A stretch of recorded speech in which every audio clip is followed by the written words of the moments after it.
irahumura neza kubi.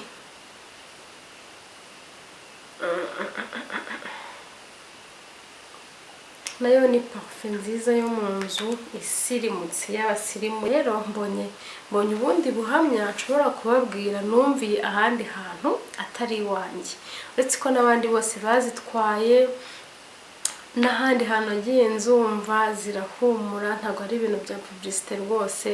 Ushaka kugira iwawe hahumura nk'ahasirimu, umva wakoresha zino parfum d'intérieur. Umva kukifubika biraryoshye mana we.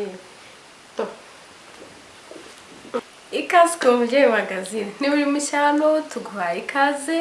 Jye nibahizi umutesi Izindi. Niba utarakora subscribe hikora nonaha kugira ngo tugumane ku Mubyeyi Magazine. Muri aka kanya rero tugiye kurebera hamwe ibintu bibiri biranga inzu y'umusirimu. Inzu y'umusirimu irangwa n'iki? Tugiye kurebera hamwe ibintu bibiri byonyine by'ingenzi biranga inzu y'umusirimu. Hahandi uvuga uti uriya ni umusirimu, noneho tukongeraho ngo ni umukire. Ariko ahanini umusirimu ibintu biranga inzu ye ni ibihe? Ikintu cya mbere rero, inzu y'umusirimu iba irimo umwuka mwiza, irimo odeur nziza. Hahandi winjira ukumva hararyoshye, hahandi winjira ukumva harimo amahoro, hahandi winjira ukumva wahaguma.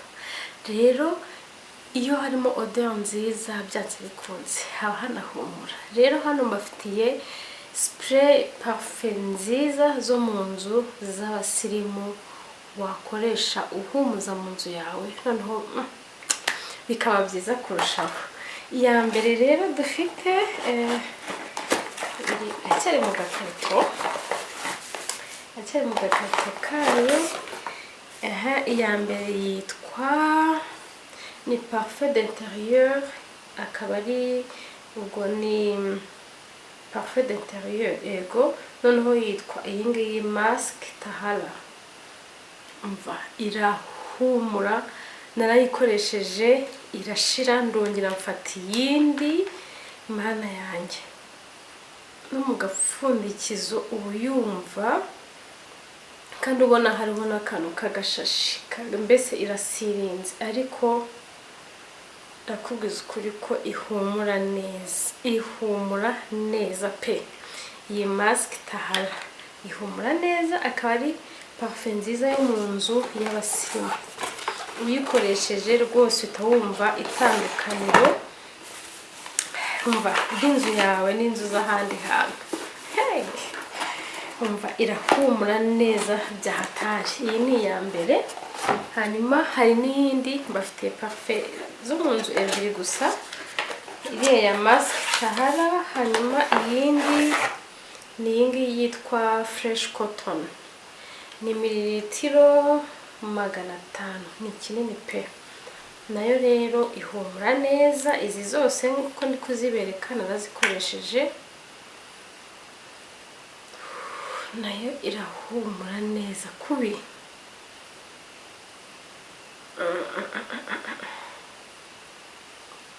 Nayo ni parfum nziza yo mu nzu isirimutse y'abasirimu, yayindi wakoresha, yayindi ukoresha ukavuga uti ahangaha nagikoze rwose. Rero uyikoresha hehe? Uyikoresha gute mu nzu? Ushobora kwisprayinga muri salo, muri douche, ku marido, ku ntebe, ku itapi, mbese ahantu hose hari umwenda ushobora guhumuza. Igumamo amasaha menshi pe. Noneho akandi karusho ku bantu bafite imodoka, mushobora kuyiteramo, ushobora kwisprayingamo, umara icyumweru rwose ucyumva ka kahoderi keza gahumura. Igura angahe rero? Zino zigura 22, donc imwe igura 22 mililitiro 500, ukamara hafi amezi 2 umeze gutya uhumura neza.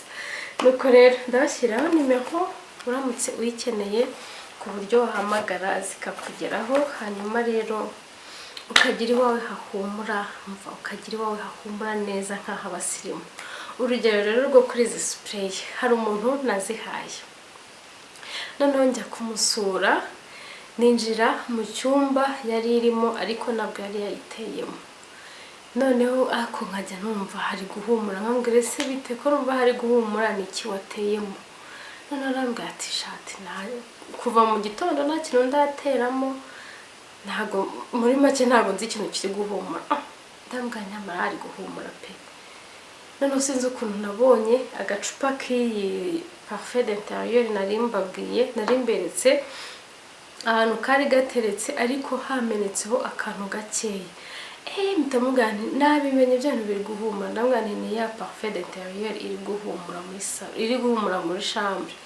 Nuko ndavuga nti rero mbonye ubundi buhamya nshobora kubabwira numviye ahandi hantu atari iwanjye, uretse ko n'abandi bose bazitwaye n'ahandi hantu agiye nzumva zirahumura. Ntabwo ari ibintu bya publicité rwose. Ushaka kugira iwawe hahumura nk'ahasirimu, umva wakoresha zino parfum d'intérieur. Hanyuma rero tugiye ku kindi kintu cya kabiri kiranga inzu y'abasirimu: gutegura burya uburyo inzu yawe iteguye, imitako washyizemo, ukuntu wagiye ujyanisha, biri mu byerekana ubusirimu bwawe, biri mu byerekana yuko ukunda gutegura, kandi nanone bikerekana yuko nyine bikoze neza. Rero hari agatushe ushobora gukora kakongerera ubwiza inzu yawe, kakongerera ubwiza salo yawe, bikaba byiza kurushaho. Ako gatushe rero nababwiraga akambere ni kano. Mana, hano hari ibitambaro byo mu ntebe byo kwifubika, byo kuhataka uramutse udakeneye kukifubika. Murambe babwira ngo amakuvureri, ibitenge tubivane muri salo, ahubwo tuhashyire ibintu byabugenewe. Hano rero kano ka blanket kari soft, gafite umubiri woroshye, umva kukifubika biraryoshye. Mana we, reba nyine ukonje, wumva hakonje, wicaye muri salo yawe umeze gutya. Reba ukuntu byaba ari byiza, reba ukuntu biba biryoshye, cyangwa se undi muntu rwose kararyoshye. Reba imbere yaho ukuntu hameze, n'inyuma ni keza pe. Gafite n'uducunda, ngira ngo muratubona ukuntu tumeze, kano ka design kayo. Rero rwose mva ibintu byo gutegura muri salo, tuno tu blanket natwo twongera ubwiza salo yawe, intebe yawe, mbese ukabona ko uri umuntu w'umusirimu rwose wita ku byo uri gutegura muri salo yawe. Rero ntabwo ari iri bara gusa ry'umuhondo, ahubwo hari n'irindi bara ngiye kubereka nonaha nk'abatindiye. Iryo bara ni iri ngiri ry'icyatsi, bimeze kimwe, design ni zimwe ariko amabara aratandukanye, kubera ko tugira decoration zitandukanye mu nzu yacu. Rero bitewe n'ukuntu decoration yawe imeze, bitewe n'ukuntu n'amabara ukunze, wahitamo rero rimwe muri iri bara. Ntabwo ari aya mabara gusa, ahubwo hari n'ayandi nzagenda nyabereka gahoro gahoro, sibyo? Reba ni byiza bya hatari, ni twiza cyane. Ushobora kugafubika umwana, wenda mwicaranye muri salo, ariko ukabona ni ibintu biryoshye kandi bisirimutse. Rero uramutse ubikeneye, uramutse wabikunze, uramutse ushaka kugira uwuha kado, wahera kuri izi blanket cyangwa ziriya parfum, waba umuhaye ikintu cyiza cyane, waba umuhaye gift nziza cyane, kandi akazayibuka umva iminsi myinshi, igihe kirekire. Rero duhanire kubaho neza ndetse no kugira ejo hazaza hacu heza, twita ku buryo dutegura mu nzu zacu nk'abasirimu, twita ku buryo tuhahumuza nk'abasirimu. Ni gahoro gahoro, kungurana ibitekerezo, tukagenda dukosora, mbese tukagenda twiga, tukagenda twiyungura utuntu dushyashya ntitugume kuri bya bintu bimwe dusanzwe tuzi. Rero ariko niba utarakora subscribe uyikore, ukore like, ukore share, hanyuma tugumane ku Mubyeyi magazine. Murakoze cyane rero, naho utaha. Bye.